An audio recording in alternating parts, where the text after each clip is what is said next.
दोस्तों, मैं doctor Manish sir अपने चैनल में आपका स्वागत करता हूं। आइए दोस्तों देखते हैं कि जेनर डायोड को वोल्टेज नियंत्रक के रूप में कैसे यूज किया जाता है। वोल्टेज को कंट्रोल करने के लिए जेनर डायोड का कैसे यूज होता है, इसके बारे में हम लोग पढ़ेंगे। तो वोल्टता नियंत्रक के रूप में जेनर डायोड, ठीक है। हम जानते हैं कि किसी दृष्टिकारी कि निवेश वोल्टता में घट बढ़ होती है।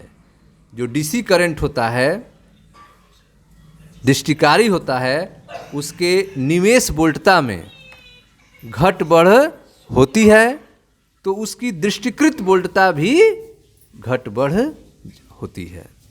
जब निवेश वोल्टता जो है कम बेसी होगी, तो जो दृष्टिकृत वोल्टता है वह भी कम बेसी होती है,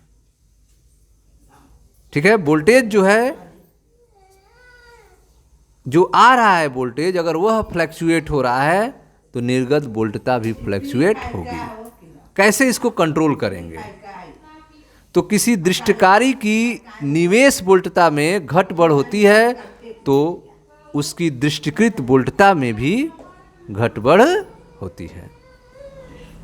किसी दृष्टिकारी के निर्गत से, किसी दृष्टिकारी के निर्गत से प्राप्त अनियंत्रित डीसी वोल्टता से अस्थाई नियत डीसी वोल्टता प्राप्त करने के लिए हम जेनर डायोड का यूज करते हैं। किसी दृष्टिकारी से निर्गत,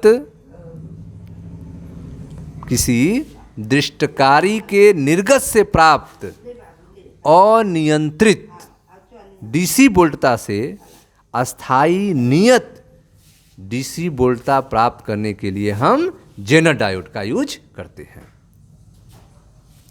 जेनर डायोड का उपयोग करके बनाए गए वोल्टता नियंत्रक का विद्युत परिपथ आरेख चित्र में आप देखें ध्यान से। जेनर डायोड का यूज करते हुए कैसे वोल्टेज को कंट्रोल किया जाता है, इसका फिगर आप देखें। वोल्टता नियंत्रक के रूप में जेनर डायोड, यह अनियंत्रित वोल्टता है V1, ठीक है, VI जो लगाया गया है। देखें यहाँ पर जेनर डायोड का यूज किया गया है और यहाँ पे नियंत्रित वोल्टता जो है VZ प्राप्त हो रही है। बीच में एक लोड लगाया गया है। तो किसी अनियंत्रित डीसी वोल्टता जो कि दृष्टिकारी का फिल्टरित निर्गत है, किसी अनियंत्रित डीसी वोल्टता को श्रेणी क्रम में संयोजित प्रतिरोध RS से होते हुए, ठीक है, यह श्रेणी क्रम में जुड़ा हुआ प्रतिरोध है RS से होते हुए जेनर डायोड से इस प्रकार संयोजित करते हैं कि जेनर डायोड पश्च दिशिक बायस हो। जेनर डायोड कैसा हो? पश्च दिशिक बायस अवस्था में हो। किसी अनियंत्रित डीसी वोल्टता को श्रेणी क्रम में संयोजित प्रतिरोध RS से होते हुए जेनर डायोड से इस प्रकार संयोजित करते हैं कि जेनर डायोड पश्च दिशिक बायस हो।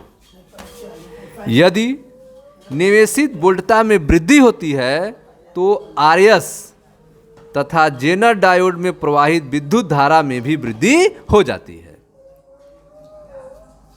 इससे जेनर डायोड के सिरों पर वोल्टता में कोई भी परिवर्तन हुए बिना ही RS के सिरों की वोल्टता में वृद्धि हो जाती है।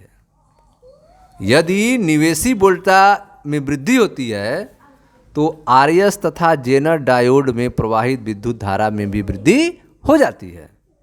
इससे जेनर डायोड के सिरों पर वोल्टता में कोई भी परिवर्तन हुए बिना ही RS के सिरों के वोल्टता में वृद्धि हो जाती है, ठीक है। इसका कारण क्या है? इसका कारण यह है कि भंजन क्षेत्र में जेनर वोल्टता नियत रहती है। भंजन क्षेत्र में जेनर वोल्टता क्या है? नियत रहती है। वोल्टेज बढ़ने से RS के सिरों की वोल्टता बढ़ रही है, लेकिन जेनर डायोड के सिरों की वोल्टता नहीं बढ़ रही है, क्योंकि भंजन क्षेत्र में जेनर वोल्टता नियत रहती है। यद्यपि जेनर डायोड में प्रवाहित धारा में परिवर्तन होता है, लेकिन वोल्टेज में परिवर्तन नहीं होता है। जेनर डायोड में प्रवाहित धारा में परिवर्तन होता है। इसी प्रकार यदि निवेशी वोल्टता घटती है तो आरएस तथा जेनर डायोड में प्रवाहित विद्युत धारा भी घट जाती है।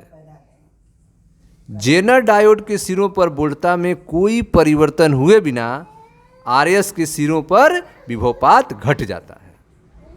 ठीक है, तो जब धारा में परिवर्तन होगा तो आरएस में भी परिवर्तन होता है, जेनर डायोड में भी परिवर्तन होगा, लेकिन जब वोल्टेज में परिवर्तन होगा तो जेनर डायोड के वोल्टेज में नहीं परिवर्तन होगा, आरएस के सिरों पर वोल्टेज पतन होगा, विभवपात घट जाएगा। इस प्रकार निवेशी वोल्टता में होने वाली किसी भी कमी अथवा वृद्धि के कारण जेनर डायोड के सिरों पर वोल्टता में बिना कोई परिवर्तन हुए आरएस के सिरों पर कमी अथवा वृद्धि हो जाती है। ठीक है, तो जेनर डायोड पे धारा की कमी बेसी होगी लेकिन वोल्टेज में कमी बेसी नहीं होगी। वोल्टेज और धारा में कमी बेसी आरएस के सिरों में होगी। ठीक है, इस प्रकार जेनर डायोड जो है एक वोल्टता नियंत्रक की भांति कार्य करता है। हमें आवश्यक निर्गत वोल्टता के अनुसार जेनर डायोड तथा श्रेणी प्रतिरोधक आरएस का चयन करना होता है।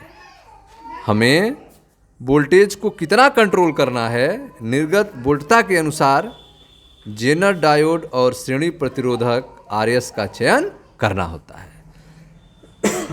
ठीक है, तो इस तरह से जेनर डायोड जो है वह वोल्टेज को नियंत्रित करने का काम करता है।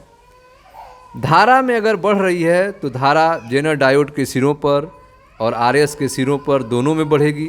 धारा घटेगी तो दोनों के सिरों पर घटेगी। लेकिन अगर वोल्टेज में परिवर्तन हो रहा है, वोल्टेज बढ़ रहा है, तो वह आरएस के सिरों पर बढ़ेगी, जेनर डायोड पे कोई वृद्धि नहीं होगी। वोल्टेज घटेगा तो आरएस के सिरों में घटेगा, जेनर डायोड के सिरों पर कोई परिवर्तन नहीं होगा। अर्थात जेनर डायोड पर धारा नियत होगी।